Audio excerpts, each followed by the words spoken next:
Selon un bilan officiel, 15 personnes ont été tuées lors d'un accident survenu dans la nuit de lundi. Des enquêtes pointent du doigt le conducteur du bus de Général Express Voyage. Ce drame de trop a conduit le gouvernement à suspendre cette agence de toute activité de transport pour une durée de 3 mois et le chauffeur incriminé est désormais interdit de toucher le moindre volant pendant 1 an. Cette décision gouvernementale remet au goût du jour l'insécurité à laquelle sont confrontés des Camerounais dans le transport interurbain dans les principales villes du Cameroun.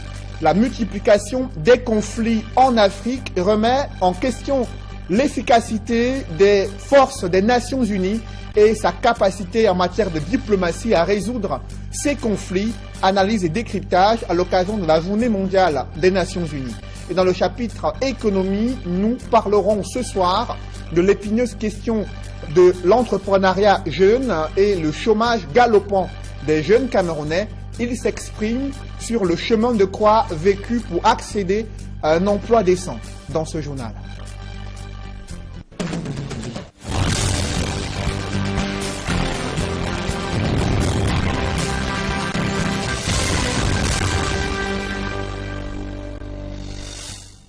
Bonsoir à tous, merci de suivre cette édition complète de l'information sur Equinox Télévision. D'abord, les images de cette hécatombe survenue sur l'axe Yaoundé-Douala.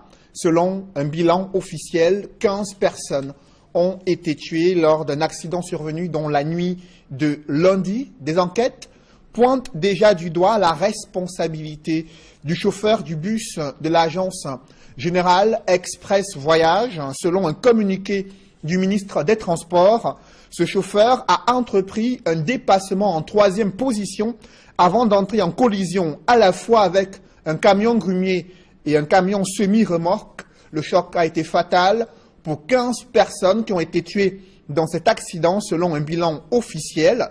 Et le ministre des Transports a décidé de prendre des mesures conservatoires. L'agence Générale Express Voyage est suspendue de toute activité de transport pour une durée de 3 mois et le chauffeur incriminé voit son permis de conduire suspendu pour une durée de 1 an. Décision du ministre des Transports qui adresse les condoléances du gouvernement aux familles ayant perdu leurs proches dans ce drame.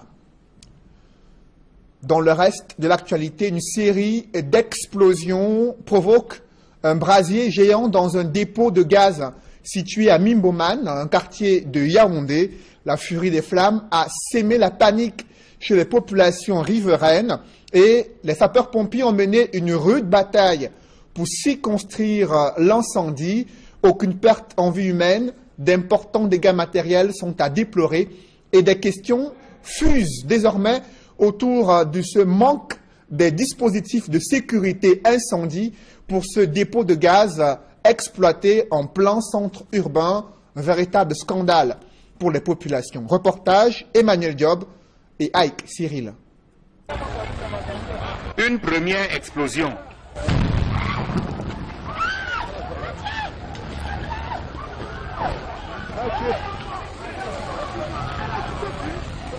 Puis une deuxième. La scène se déroule dans un dépôt de gaz au quartier Mimboman, à Yaoundé. J'étais sur la moto que je quittais au niveau de l'hôtel de plateau. En arrivant, je voyais la fumée ici. Avant que je suis descendu sur la moto, je commençais un peu à voir ce qui se passait. Et la maison, on vendait le gaz ici, a pris feu. Bon, on était là, et les gens ont appelé les sapeurs, ils sont venus pour voir comment ils peuvent éteindre le feu. Le dépôt contenait près de 120 bouteilles de gaz. Quelques-unes seulement ont résisté aux flammes, alors que le dépôt en lui-même, construit en matériaux provisoires, a été réduit en cendres. L'explosion là, même quelqu'un qui est à 2 km pouvait entendre ça, comme si c'était à côté.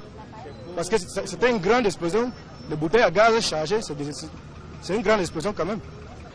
Pas de perte en vie humaine, mais 2 blessés graves, une voisine et un employé du dépôt, tous les 2 conduits à l'hôpital. Le sous-préfet de l'arrondissement de Yaoundé 4e, Le délégué régional du centre et le délégué départemental des mines, de l'industrie et du développement technologique pour le Fundi étaient sur le terrain, tout comme les forces de l'ordre et de sécurité. Aucune de ces autorités n'a daigné faire une déclaration. Mais l'on s'interroge sur l'installation d'un dépôt de gaz en pleine agglomération. C'était dangereux. J'étais là jusqu'à la première, deuxième, troisième et la quatrième explosion de bouteilles de gaz. Que ça a pris feu, il y avait le bout de feu ici. Ça chauffait même, à 150 mètres.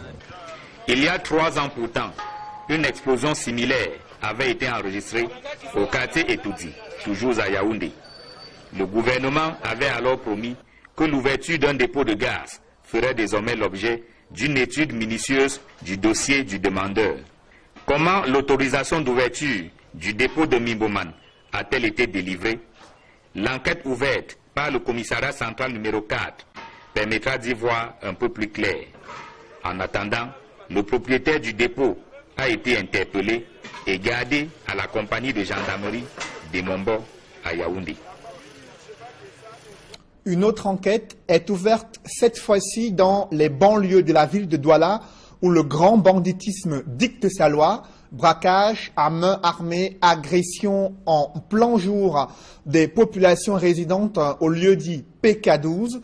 Elles broient du noir et passent des nuits blanches à cause de ces multiples agressions imposées par des malfrats de ce côté de la ville de Douala. Warren Zede et Julienne Berthe-Bissaï. Au lieu d'y entrer lycée à PK12, les bandits de... C'est les mamans du quartier, tout le monde, tout le temps, on a arraché mon sac à l'entrée lycée. On a vu, dans mon son d'ailleurs, mon frère me quelque part, 16h, 17h, je rentre très vite en courant pour me coucher. Ça nous dérange. On a envie de déménager même du quartier parce que nous sommes les locataires. On est obligé de rester que silencieux. Elles redoutent les représailles de ces présumés malfrats qui ont changé leur mode opératoire. Il s'habille en Kobanyango, il met le foulard comme la femme, il attache sa tête comme une femme. Dès qu'ils voient les femmes qui sortent pour aller faire leur marché, les femmes là disent que, comme ils voient que c'est une autre femme, les femmes là disent que, Asso, attends-nous, puisqu'ils ne peuvent pas monter seul, attends-nous. Le bandit maintenant attend les femmes. Dès que les femmes là arrivent dans la foule à côté de lui, il dit donne tout, il prend tout ce que les femmes là ont. Dans la nuit du lundi 23 octobre à mardi 24 octobre, les éléments de la gendarmerie de Sodikombo ont effectué une descente inopinée dans ce quartier où plusieurs personnes ont été interpellées. Une enquête est ouverte et c'est une affaire à suivre. Plusieurs familles sont sous les menaces de déguerpissement dans le 6e arrondissement de Yaoundé. Il leur est reproché l'occupation illégale des zones marécageuses. Une campagne de sensibilisation vient d'être lancée pour les prévenir des risques auxquels elles s'exposent, à l'image de cet éboulement de terrain qui avait tué une femme enceinte et son enfant dans le 6e arrondissement de Yaoundé. Élisée Bokba et Marcelin Gansop. Au lieu dit Etokos, une famille vient à peine d'aménager dans cette maison qui a le malheur de côtoyer le lit du fleuve Mofu qui a pris du volume avec la forte pluie tombée la veille. La maison a été bâtie sur une zone marécageuse. Les occupants sont priés d'aller voir ailleurs dans un délai de 6 mois. Une pilule très amère et difficile à avaler. Ça fait 3 ans qu'on construit la maison aussi. Depuis 3 ans. La première fois ils sont arrivés ici, on était en train de... Ils ont demandé que vous faites quoi là?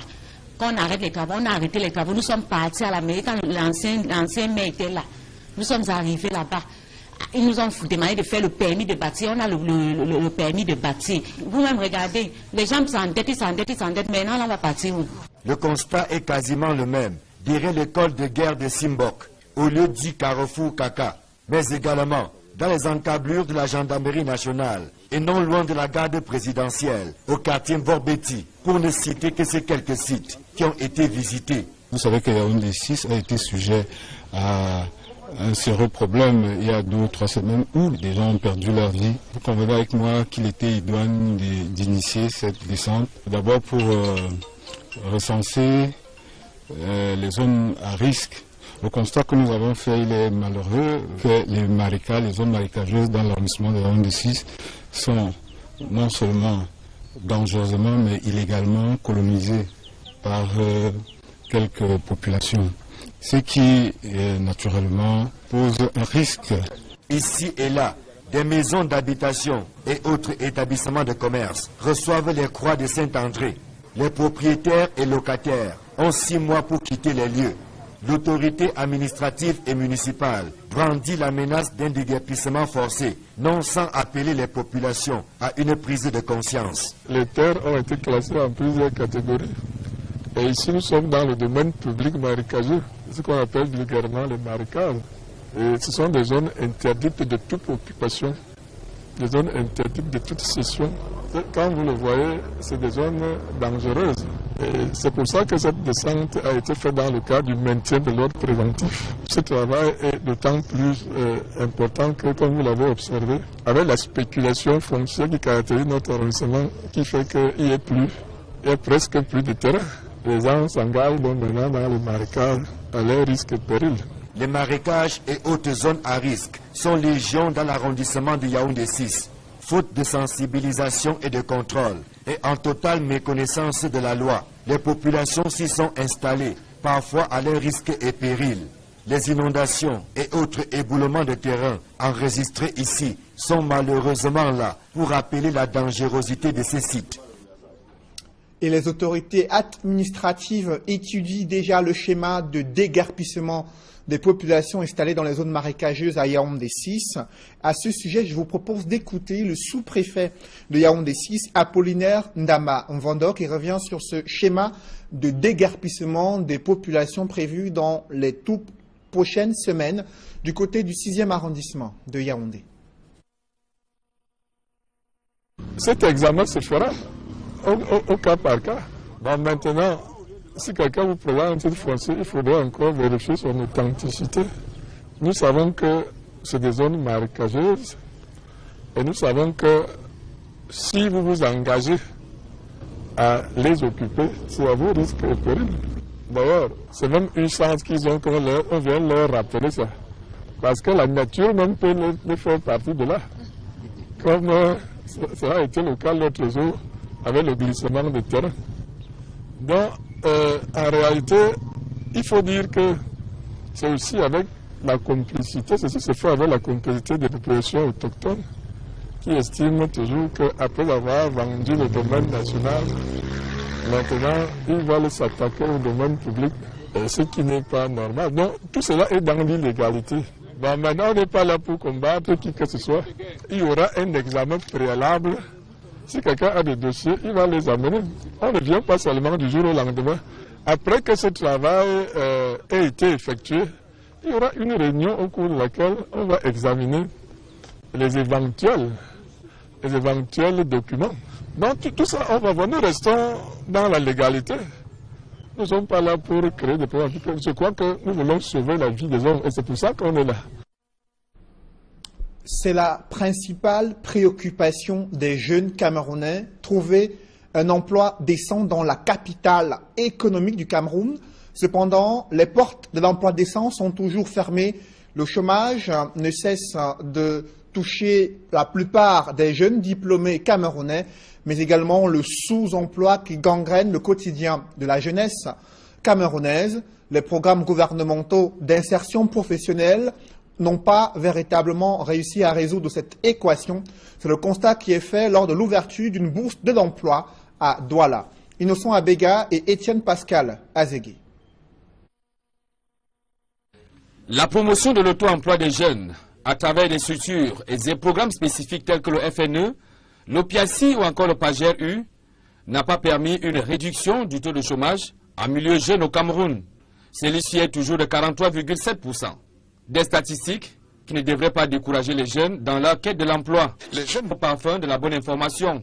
À la délégation régionale de l'emploi et de la formation professionnelle du littoral, l'on soutient que les opportunités d'emploi s'offrent dans des secteurs tels que l'agroalimentaire, et l'agriculture. Les récentes études menées par le Minepat en termes relatifs au secteur porteur révèlent que la filière agroalimentaire est une filière porteuse. Après la filière agroalimentaire, nous avions aussi l'agriculture. Les jeunes étudiants qui vont bientôt toquer aux portes de l'emploi.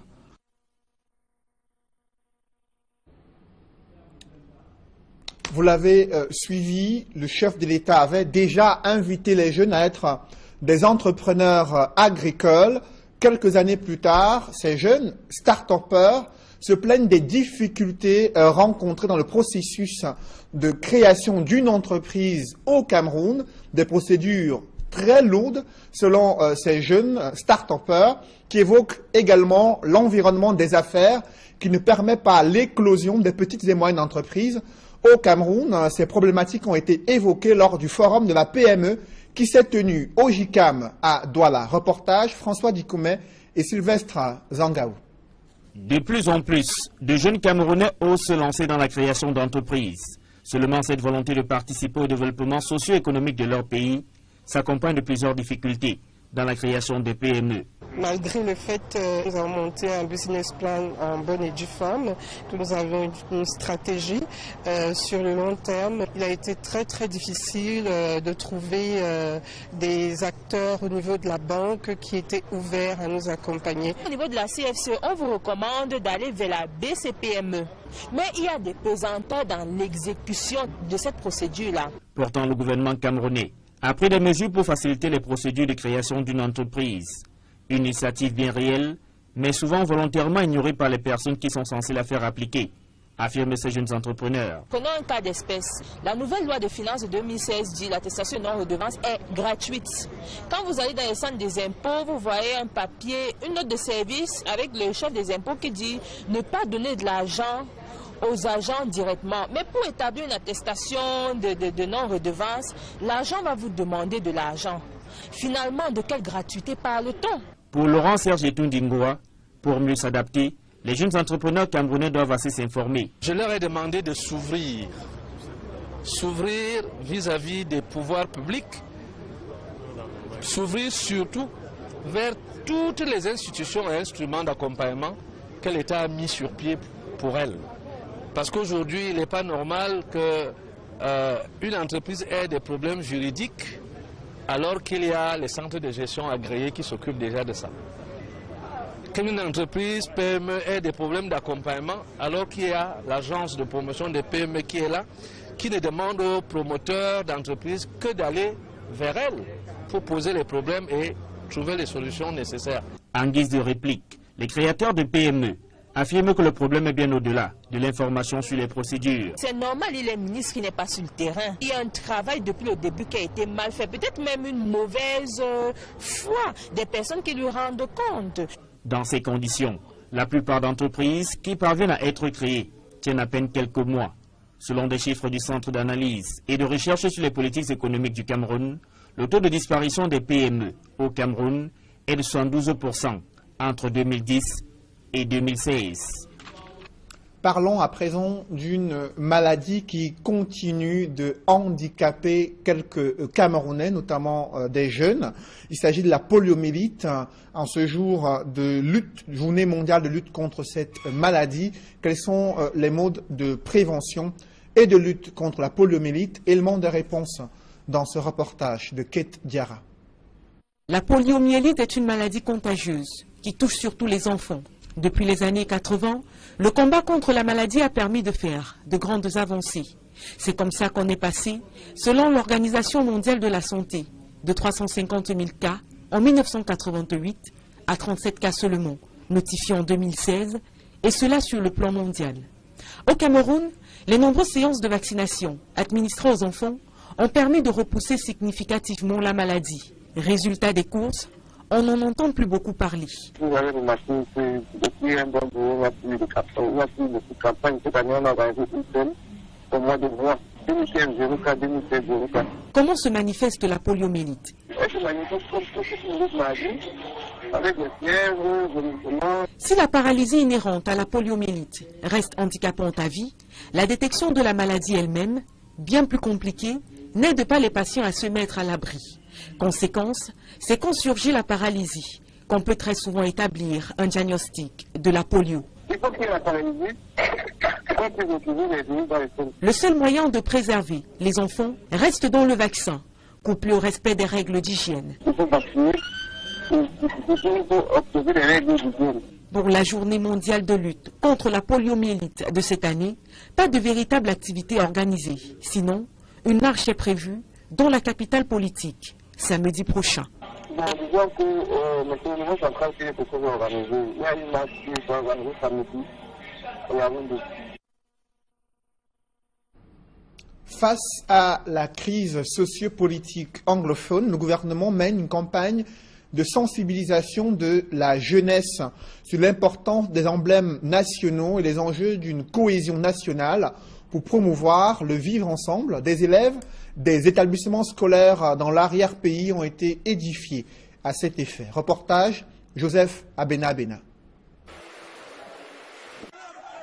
Des scènes de destruction des emblèmes de l'État par certains citoyens constituent des actes graves et répréhensibles par la loi.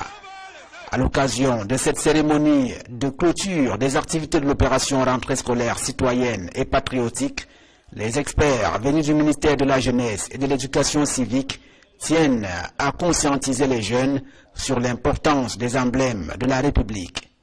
En ce moment où le Cameroun, notre beau pays, traverse des soubresauts sociaux, que ce réarmement moral puisse permettre que nous nous regardions en face et que nous ne perdions pas de vue que nous sommes les citoyens d'une nation unie, indivisible et qui aspire à son émergence à l'horizon 2030. Et plusieurs découvrent ici que la personne du chef de l'État constitue un emblème à respecter au même titre que l'hymne national et le drapeau. Plusieurs emblèmes et des outils d'assainissement pour les bâtiments publics ont été offerts par le leader national des jeunes, chevalier du mérite agricole camerounais. Je me suis rendu compte que les drapeaux étaient vétustes et je me suis dit que je pouvais aussi apporter ma pierre à l'édification de notre pays parce que notre pays nous a déjà beaucoup donné.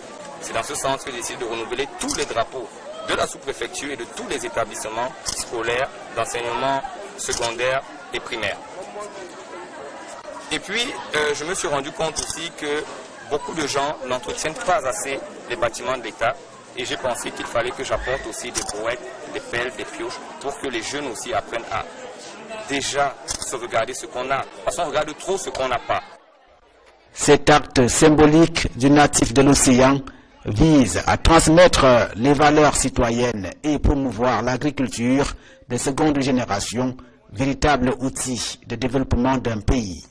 Pour un Cameroun émergent, les citoyens, dans toute leur diversité, doivent faire montre de responsabilité et de respect de la patrie. Des témoins vivants de la conférence de Fumban sortent de l'ombre pour s'exprimer en ces heures troubles liées à la situation politique dans les régions anglophones. Ils expriment leur vœu le plus cher, à savoir le renforcement de la cohésion nationale et de l'unité de tout le Cameroun. Ils évoquent les raisons du choix de la ville de Fumban pour justement cette rencontre entre les différents leaders politiques des deux Camerouns en juillet 1961 et également l'ambiance qui a prévalu durant cette période. Reportage Mama Soufor, Dallas Kana et Jean-Paul Fougnat. Fumban, cité des Beaux-Arts, était de naissance de la réunification des deux Camerouns en 1961. C'est dans cette cour que furent accueillis les délégations du Cameroun occidental et le Cameroun oriental, comme en témoignent ces images. Sous-préfet de Fumban à l'époque, Kona Amadou évoque quelques raisons du choix de son unité de commandement pour abriter la conférence qui s'éteint du 17 au 22 juillet 1961. Amadou Aïdjol, le président, et M. John Goufoncha avaient ici dans le nom des amis communs, à savoir le sultan Seydou Jimonou Njoya et le ministre Njoya Aruna. Adjoint d'arrondissement de Gaoundéré en 1961, Titanfon Djilamere Mawa, jeune élite du Noun, assista à cette page importante de l'histoire du Cameroun. C'est M. Sultan qui m'avait dit qu'il y a cet événement d'importance nationale. Il faut que je participe. Ces deux dignitaires firent partie des corps constitués, sans rôle majeur dans les travaux de la conférence de Fumban. Nous, comme corps constitués, on accueille les gens dehors, on rentre, il y a le discours d'ouverture et nous on sort. Et puis à la clôture, nous revenons. Nous assistons au discours de clôture et nous sortons, nous alignons, on salue les présenter, voilà notre rôle. Tout s'était déroulé dans l'allégresse totale parce qu'il y a eu une grande réception. Pour l'histoire de nos enfants, c'est à Fumban qu'a été décidée la réunification des deux Cameroun. Bien qu'à l'écart des secrets de la signature de l'acte de réunification des deux Cameroun et vivant aujourd'hui la crise dite anglophone, ces anciens administrateurs civils condamnent avec la dernière énergie la vandalisation des édifices publics, la fermeture des écoles dans les régions anglophones et les velléités de sécession du Cameroun. On refuse l'éducation aux enfants. Ça a quel sens? Ce sont des affaires intéressées, des affaires personnelles intéressées, mais ce n'est pas pour l'ensemble de la population et pour le développement futur du pays. Aujourd'hui, ce qui se passe ne peut pas, pour ma part, inquiéter parce que tout le monde sait que ce Cameroun, depuis cette date, est un et indivisible. Du fond de leur retraite paisible dans leur Noun natal, ces deux témoins secondaires de l'histoire du Cameroun rêvent voir le vivre ensemble se raffermir autour des valeurs d'intégration et d'unité nationale pour le bien-être de tout le peuple camerounais. Et au sujet de cette crise anglophone, le gouvernement peine à supporter les critiques des organisations internationales sur sa gestion de la crise anglophone, au lieu d'apporter des contre-arguments au rapport accablant de International Crisis Group.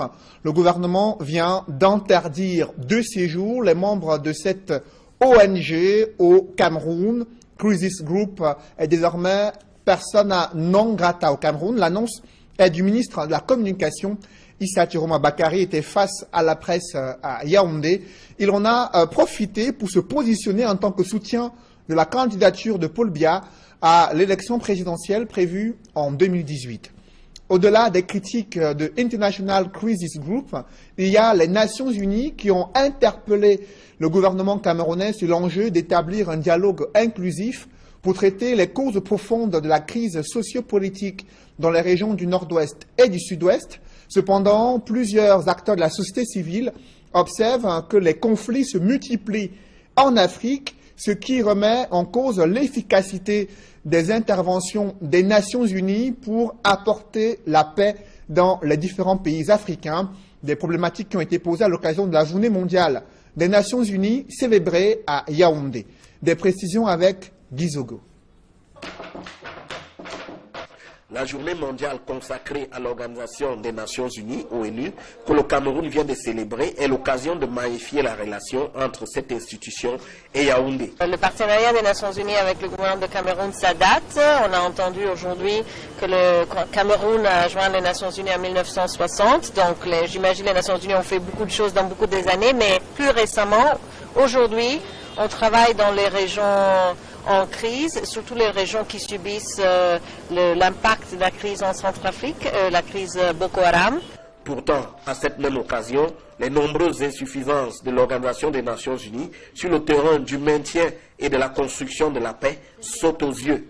Cela de la Centrafrique à la République démocratique du Congo, sans oublier le Liban et le Sahara occidental pour ne citer que ces cas. Le département en charge de l'Organisation des Nations Unies au ministère des Relations extérieures explique cette situation par des réalités sociologiques complexes. Les situations qui arrivent dans les pays, c'est des situations sociologiques. Et comme c'est des situations sociologiques, ça ne peut pas être résolu d'un coup de main. Ça prend du temps parce que les faits sociaux prennent du temps pour être établis et prennent aussi le temps pour être, c'est-à-dire pour que certains aspects négatifs puissent être supprimés.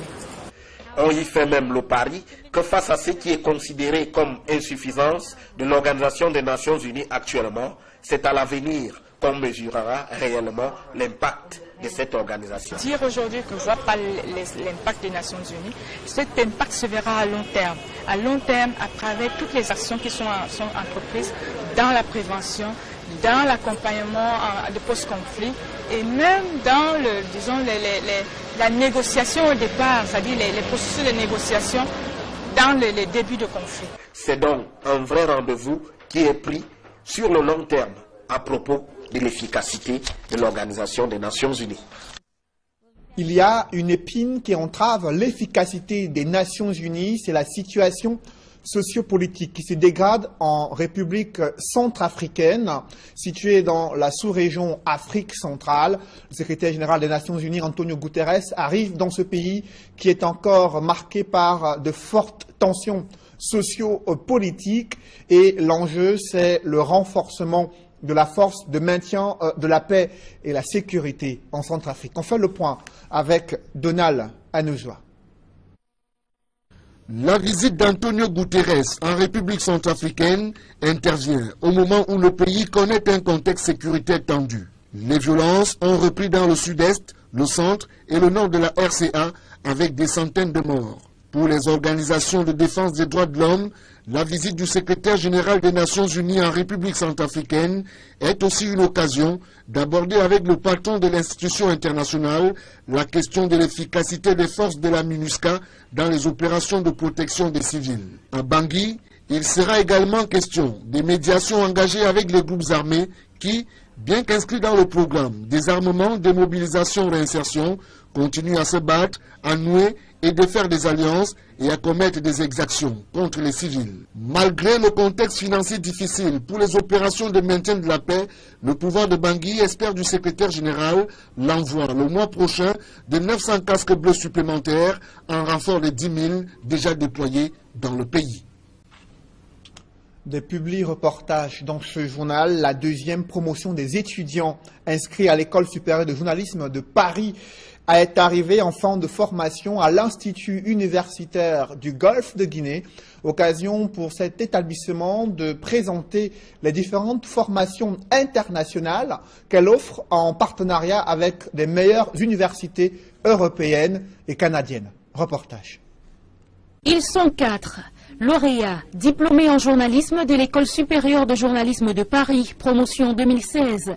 Après une année de formation et 3 mois de stage en entreprise, ils ont présenté leur mémoire de fin de formation devant un panel de jury trié sur le volet. La formation à l'École supérieure de journalisme de Paris s'est étendue sur une année de licence professionnelle et au terme de cette formation, nous venons de présenter un mémoire sanctionnant un brillant parcours de formation en journalisme dans cette prestigieuse école de journalisme de Paris.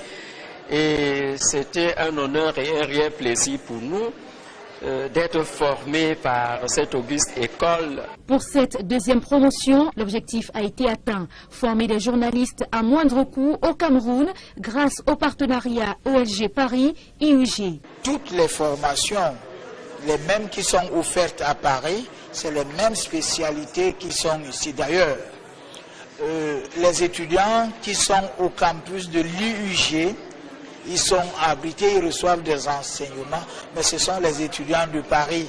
Ils vont recevoir les diplômes de Paris, ils ont leur carte d'étudiant de Paris. C'était l'une des préoccupations de M. Ndjambou qui tenait à offrir des journalistes dignes de ce nom au Cameroun et à moindre coût.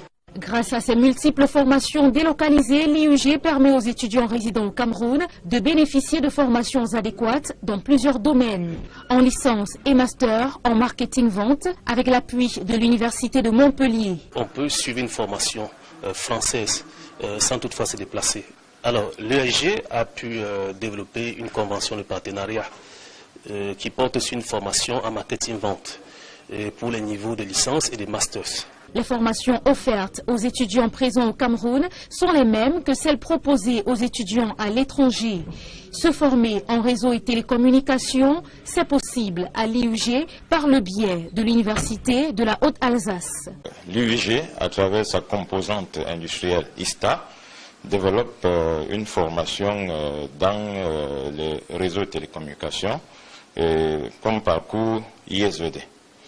intégration des services voies et données pour l'entreprise. Toutes les formations ont un caractère international, tant par les contenus des programmes, la qualification du corps enseignant que l'implication des partenaires académiques. L'université de Montpellier. Avec cette université, nous développons depuis 12 ans une licence et un master dans la filière marketing-vente. Avec l'université de Haute-Alsace, nous développons une licence en réseau et télécommunications, option et intégration des systèmes voies et données pour l'entreprise. Avec l'Université de La Rochelle, nous développons un master en management général et la dernière convention, c'est avec l'École supérieure de journalisme de Paris, avec laquelle nous développons des licences et des masters dans la spécialité journalisme. L'IUG s'impose comme l'une des institutions privées d'enseignement supérieur les plus performantes d'Afrique centrale. Elle met à la disposition des étudiants un cadre adéquat avec ses 3 campus dotés de matériel et laboratoires de pointe. Les étudiants ont ainsi la possibilité d'évoluer dans un cadre propice à leur épanouissement et à leur bonne formation. Le parc automobile de Isacam, bientôt renouvelé, plus de 220 camions et engins lourds seront acquis de façon progressive jusqu'en 2018. C'est grâce à une convention de financement de plus de 24 milliards de francs CFA qui a été signée entre Isacam, 3 banques commerciales et Proparco, filiale de l'Agence française de développement. L'objectif, améliorer l'hygiène et la salubrité au Cameroun. Reportage. 3 banques, une caution solidaire et de précieuses signatures. Voilà qui matérialise un projet vieux de 2 ans. C'est la convention de financement de l'achat de 211 camions de propriété et de 17 engins de dernière génération. Avec la caution solidaire de Proparco, filiale de l'Agence française de développement. 3 banques commerciales, à savoir la Société Générale Cameroun, Ecobank et la BISEC, ont accepté de mobiliser 24 milliards et demi de francs CFA pour permettre à Isacam de réaliser son rêve. C'est un grand jour parce que nous signons une convention inédite dans la sous-région. Ça a pris 2 ans en termes de due diligence, en termes de vérification de la qualité de notre gestion. Ils ont reconnu que Isacam est à la hauteur d'un tel défi et ils ont accepté, par cette signature, de financer à hauteur de 24 milliards et demi Isacam pour acheter 211 camions et 17 engins. C'est important pour Isacam, c'est important pour le Cameroun. Le financement dont bénéficie Isacam est inédit et atteste de la confiance dont jouit cette entreprise citoyenne auprès du syndic des banques et de Proparco, dont la caution solidaire est plus qu'un gage de confiance. Tout d'abord, le secteur d'Isacam est très important pour le développement du pays, puisqu'il s'agit de ramassage d'ordures. Par ailleurs, Isacam est une entreprise unique en Afrique subsaharienne. Il n'y a pas d'autres exemples tels qu'Isacam à notre connaissance dans la région. Enfin, Isacam a montré en cours de ses diligences qu'ils étaient au niveau d'exigence requis pour un financement Proparco, notamment sur les questions d'intérêt social. Avec les nouvelles acquisitions, Isacam sera d'attaque pour relever les nouveaux défis de la collecte, du transport, du traitement et de la valorisation des ordures ménagères et autres déchets. Un tournant décisif qui tient à cœur la France, dont l'ambassadeur réaffirme la présence aux côtés du Cameroun pour bâtir des villes propres. Ça correspond à des engagements que nous prenons depuis longtemps avec nos partenaires pour améliorer la vie au quotidien des populations. Alors là, en l'occurrence, on aide Isacam, une entreprise de pointe, mais qui avait besoin effectivement de renouveler sa flotte pour rendre les services que la population attend. Et c'est une excellente chose parce que nous avons tous besoin de vivre dans un environnement plus propre au quotidien. En saluant cet effort de modernisation de nos villes, le gouvernement n'a pas manqué de magnifier l'excellence de la coopération franco-camerounaise ainsi que la vitalité de notre économie. Nous avons donc souhaité que cette convention puisse aboutir très rapidement à l'acquisition de ces engins. Au jour d'aujourd'hui, avoir la caution de la France pour 24 milliards et demi, c'est un signe n'est-ce pas, que l'économie camerounaise se porte bien, qu'il n'y a pas d'insécurité au Cameroun. Et nous avons profité également pour magnifier la paix. Parce que sans la paix, il n'y a pas de développement. En mettant l'accent sur la performance du matériel roulant, ISACAM veut améliorer la qualité des prestations de propriété, animé du seul souci de la transformation positive de la physionomie de nos villes, et notamment des 10 capitales régionales et des 17 agglomérations urbaines qu'elle dessert depuis plusieurs années. Mesdames, Messieurs, c'est la fin de ce journal. Merci de l'avoir suivi. Restez sur Equinox Télévision. Juste après cette édition du 20h, l'émission Parole de femmes, présentée par Julingue Nyondé. Bonne soirée sur Equinox Télévision.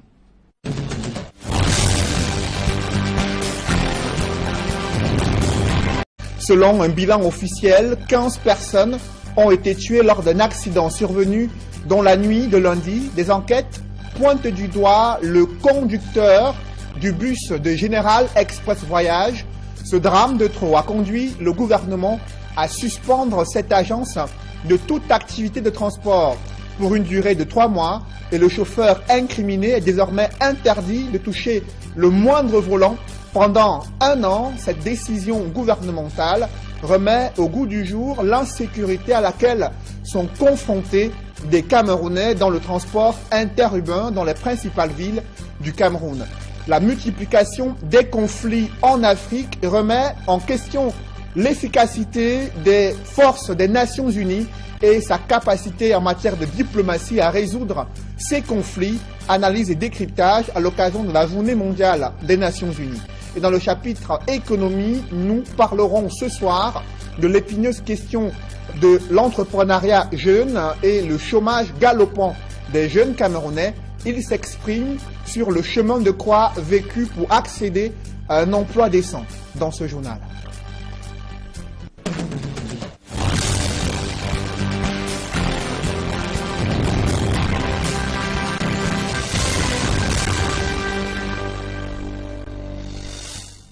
Bonsoir à tous, merci de suivre cette édition complète de l'information sur Equinox Télévision. D'abord, les images de cette hécatombe survenue sur l'axe Yaoundé-Douala. Selon un bilan officiel, 15 personnes ont été tuées lors d'un accident survenu dans la nuit de lundi. Des enquêtes pointent déjà du doigt la responsabilité du chauffeur du bus de l'agence Général Express Voyage. Selon un communiqué du ministre des Transports, ce chauffeur a entrepris un dépassement en 3e position avant d'entrer en collision à la fois avec un camion grumier et un camion semi-remorque. Le choc a été fatal pour 15 personnes qui ont été tuées dans cet accident selon un bilan officiel. Et le ministre des Transports a décidé de prendre des mesures conservatoires. L'agence Générale Express Voyage est suspendue de toute activité de transport pour une durée de 3 mois et le chauffeur incriminé voit son permis de conduire suspendu pour une durée de 1 an. Décision du ministre des Transports qui adresse les condoléances du gouvernement aux familles ayant perdu le proche dans ce drame. Dans le reste de l'actualité, une série d'explosions provoque un brasier géant dans un dépôt de gaz situé à Mimboman, un quartier de Yaoundé.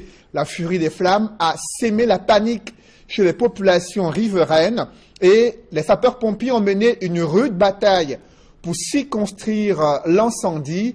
Aucune perte en vie humaine, d'importants dégâts matériels sont à déplorer et des questions fusent désormais autour de ce manque des dispositifs de sécurité incendie pour ce dépôt de gaz exploité en plein centre urbain, un véritable scandale pour les populations. Reportage Emmanuel Diop et Ike Cyril.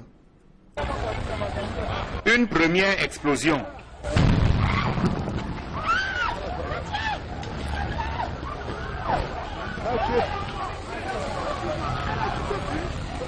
Puis une deuxième. La scène se déroule dans un dépôt de gaz au quartier Mimboman, à Yaoundé. J'étais sur la moto que je quittais au niveau de l'hôtel de plateau. En arrivant, je voyais la fumée ici. Avant que je suis descendu sur la moto, j'ai commencé un peu à voir ce qui s'est passé. Et la maison, quand on vendait les gaz ici, a pris feu. Bon, on était là, et les gens ont appelé les sapeurs, ils sont venus pour voir comment ils peuvent éteindre le feu. Le dépôt contenait près de 120 bouteilles de gaz. Quelques-unes seulement ont résisté aux flammes, alors que le dépôt en lui-même, construit en matériaux provisoires, a été réduit en cendres. L'explosion là, même quelqu'un qui est à 2 km pouvait entendre ça, comme si c'était à côté. Parce que c'était une grande explosion. Les bouteilles à gaz chargées, c'est une grande explosion quand même. Pas de perte en vie humaine, mais 2 blessés graves, une voisine et un employé du dépôt, tous les 2 conduits à l'hôpital. Le sous-préfet de l'arrondissement... La paralysie, qu'on peut très souvent établir un diagnostic de la polio. Le seul moyen de préserver les enfants reste dans le vaccin, couplé au respect des règles d'hygiène.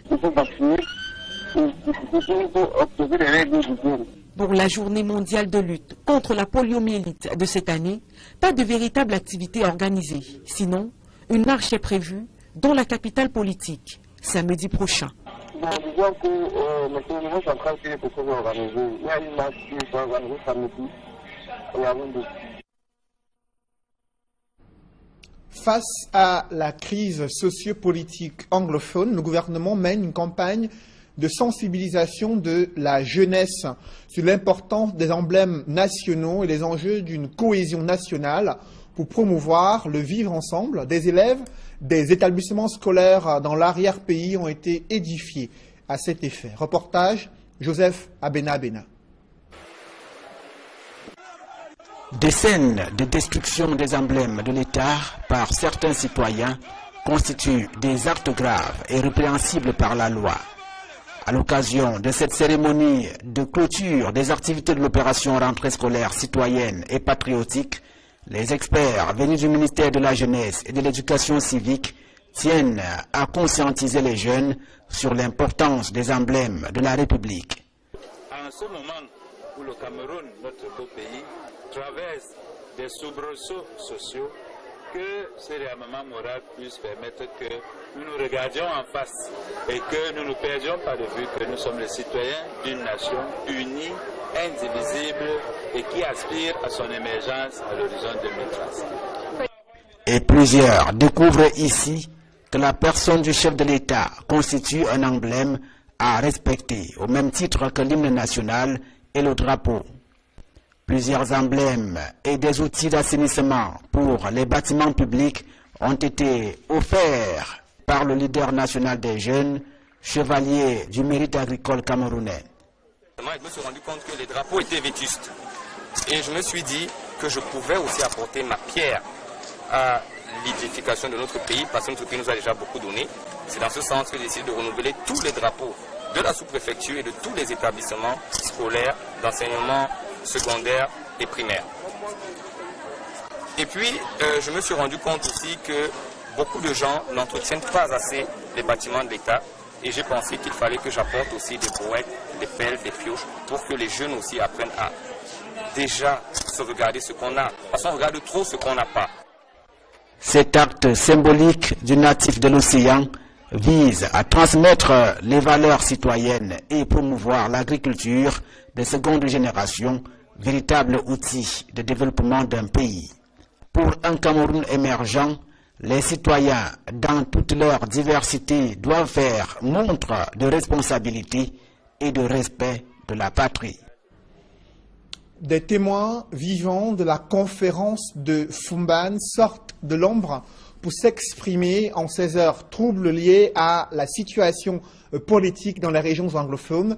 Ils expriment leur vœu le plus cher, à savoir le renforcement de la cohésion nationale et de l'unité de tout le Cameroun. Ils évoquent les raisons du choix de la ville de Fumban pour justement cette rencontre entre les différents leaders politiques des deux Camerouns en juillet 1961 et également l'ambiance qui a prévalu durant cette période. Reportage Mama Soufor, Dallas Tiana et Jean-Paul Chouniat. Fumban, cité des Beaux-Arts, était de naissance de la réunification des deux Camerouns en 1961. C'est dans cette cour que furent accueillis les délégations du Cameroun occidental et le Cameroun oriental, comme en témoignent ces images. Sous-préfet de Fumban à l'époque, Kona Amadou évoque quelques raisons du choix de son unité de commandement pour abriter la conférence qui se tint du 17 au 22 juillet 1961. Amadou Aïd Jol, le président, et M. John Goufoncha avaient ici dans le nom des amis communs, à savoir le sultan Seydou Jimolou Njoya et le ministre Njoya Aruna. Adjoint d'arrondissement de Gaoundéré en 1961, Titanfon Djilamere Mawa, jeune élite du Noun, assista à cette page importante de l'histoire du Cameroun. C'est M. Sultan qui m'avait dit qu'il y a cet événement d'importance. Le secteur porteur révèle que la filière agroalimentaire est une filière porteuse. Après la filière agroalimentaire, nous avions aussi l'agriculture. Les jeunes étudiants qui vont bientôt toquer aux portes de l'emploi.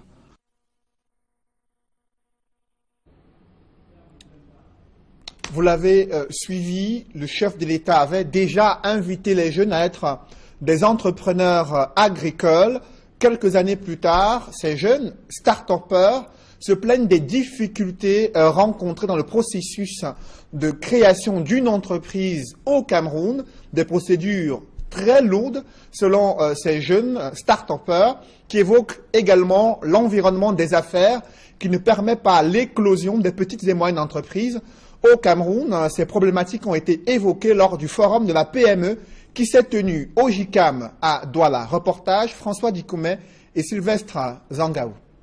De plus en plus, de jeunes Camerounais osent se lancer dans la création d'entreprises. Seulement cette volonté de participer au développement socio-économique de leur pays s'accompagne de plusieurs difficultés dans la création des PME. Malgré le fait que nous avons monté un business plan en bonne et due forme, que nous avons une stratégie sur le long terme, il a été très difficile de trouver des acteurs au niveau de la banque qui étaient ouverts à nous accompagner. Au niveau de la CFCE, on vous recommande d'aller vers la BCPME.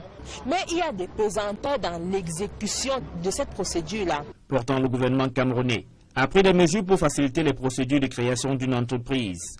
Une initiative bien réelle, mais souvent volontairement ignorée par les personnes qui sont censées la faire appliquer, affirment ces jeunes entrepreneurs. Prenons un cas d'espèce. La nouvelle loi de finances de 2016 dit que l'attestation de non-redevance est gratuite. Quand vous allez dans les centres des impôts, vous voyez un papier, une note de service avec le chef des impôts qui dit ne pas donner de l'argent aux agents directement. Mais pour établir une attestation de non-redevance, l'agent va vous demander de l'argent. Finalement, de quelle gratuité parle-t-on? Pour Laurent Serge Etundingoa, pour mieux s'adapter, les jeunes entrepreneurs camerounais doivent assez s'informer. Je leur ai demandé de s'ouvrir vis-à-vis des pouvoirs publics, s'ouvrir surtout vers toutes les institutions et instruments d'accompagnement que l'État a mis sur pied pour elles.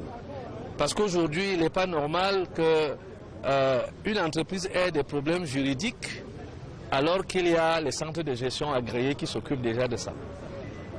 Qu'une entreprise PME ait des problèmes d'accompagnement alors qu'il y a l'agence de promotion des PME qui est là, qui ne demande aux promoteurs d'entreprises que d'aller vers elle pour poser les problèmes et trouver les solutions nécessaires. En guise de réplique, les créateurs de PME affirme que le problème est bien au-delà de l'information sur les procédures. C'est normal, il est ministre qui n'est pas sur le terrain. Il y a un travail depuis le début qui a été mal fait, peut-être même une mauvaise foi des personnes qui lui rendent compte. Dans ces conditions, la plupart d'entreprises qui parviennent à être créées tiennent à peine quelques mois. Selon des chiffres du Centre d'analyse et de recherche sur les politiques économiques du Cameroun, le taux de disparition des PME au Cameroun est de 72% entre 2010 et 2016. Parlons à présent d'une maladie qui continue de handicaper quelques Camerounais, notamment des jeunes. Il s'agit de la poliomyélite. En ce jour de lutte, journée mondiale de lutte contre cette maladie, quels sont les modes de prévention et de lutte contre la poliomyélite? Élément de réponse dans ce reportage de Kate Diarra. La poliomyélite est une maladie contagieuse qui touche surtout les enfants. Depuis les années 80, le combat contre la maladie a permis de faire de grandes avancées.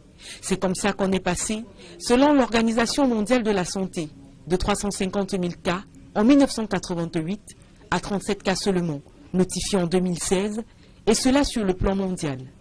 Au Cameroun, les nombreuses séances de vaccination administrées aux enfants ont permis de repousser significativement la maladie. Résultat des courses, on n'en entend plus beaucoup parler. Vous avez remarqué que depuis un bon moment, il y a plus de campagnes. Il y a plus de campagnes. Cette année, on a organisé une seule au mois de juin. 2016-04. Comment se manifeste la poliomyélite? Elle se manifeste comme toute une maladie, avec des fièvres, vomissements. Si la paralysie inhérente à la poliomyélite reste handicapante à vie, la détection de la maladie elle-même, bien plus compliquée, n'aide pas les patients à se mettre à l'abri. Conséquence, c'est quand surgit les zones à risque. Le constat que nous avons fait, il est malheureux que les zones marécageuses dans l'arrondissement de Yaoundé 6 sont non seulement dangereusement, mais illégalement colonisées par quelques populations. Ce qui, naturellement, pose un risque. Ici et là, des maisons d'habitation et autres établissements de commerce reçoivent les croix de Saint-André. Les propriétaires et locataires ont 6 mois pour quitter les lieux. L'autorité administrative et municipale brandit la menace d'un déguerpissement forcé, non sans appeler les populations à une prise de conscience. Les terres ont été classées en plusieurs catégories. Et ici, nous sommes dans le domaine public marécageux, ce qu'on appelle vulgairement les marécages. Et ce sont des zones interdites de toute occupation, des zones interdites de toute cession. Quand vous le voyez, c'est des zones dangereuses. Et c'est pour ça que cette descente a été faite dans le cadre du maintien de l'ordre préventif. Ce travail est d'autant plus important que, comme vous l'avez observé, avec la spéculation foncière qui caractérise notre arrondissement, qui fait qu'il n'y a presque plus de terrain. Les gens s'engagent donc maintenant dans les marécages à leur risque et péril.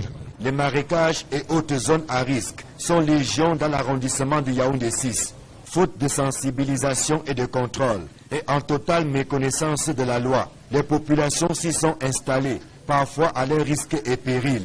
Les inondations et autres éboulements de terrain enregistrés ici sont malheureusement là pour rappeler la dangerosité de ces sites.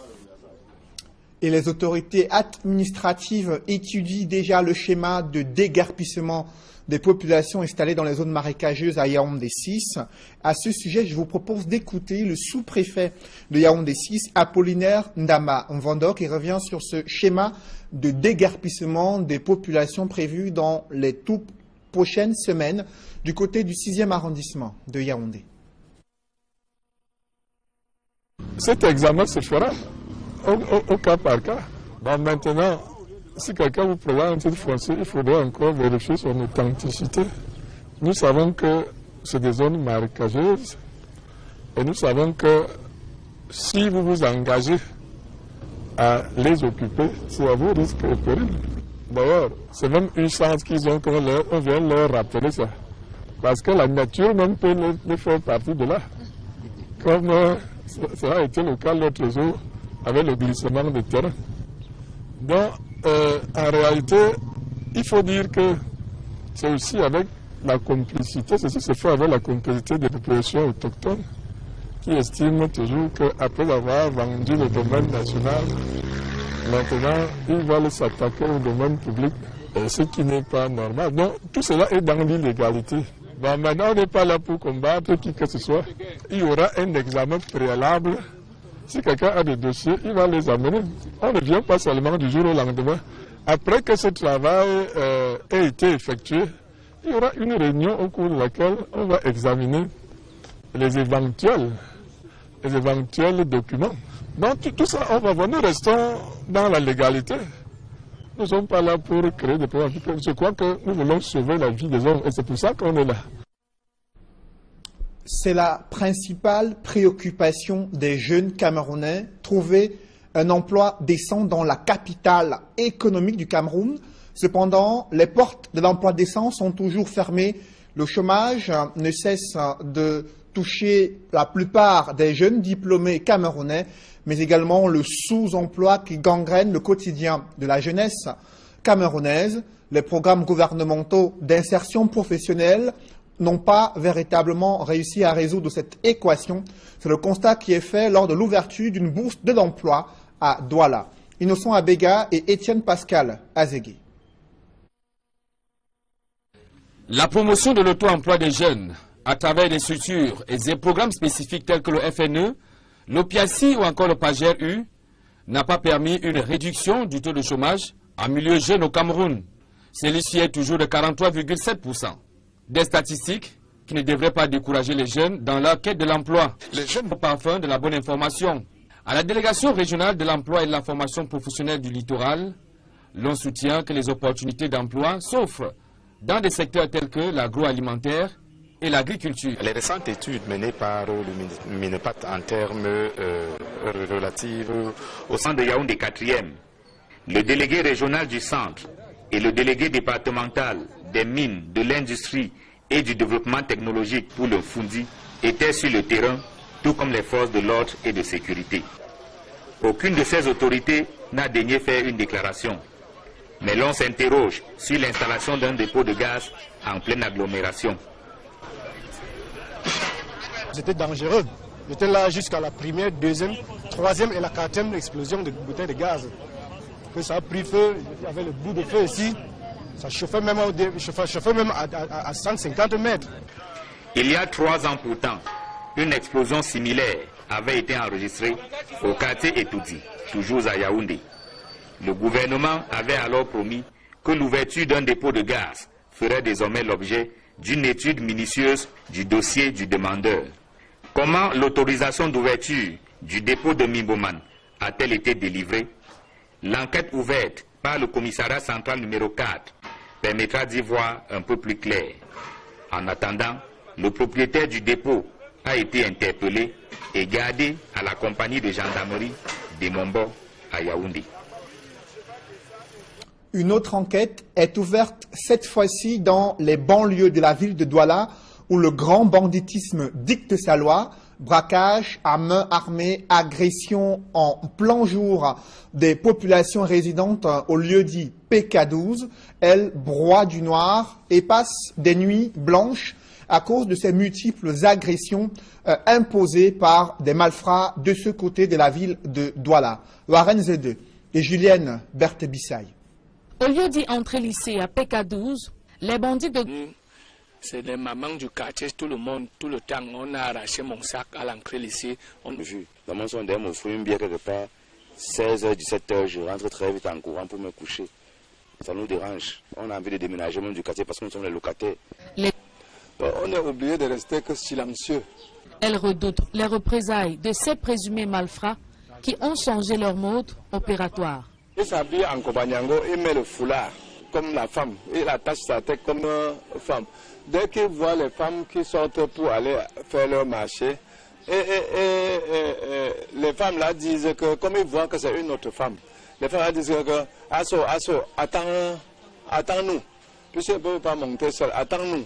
Le bandit maintenant attend les femmes. Dès que les femmes là arrivent dans la foule à côté de lui, il dit donne tout, il prend tout ce que les femmes là ont.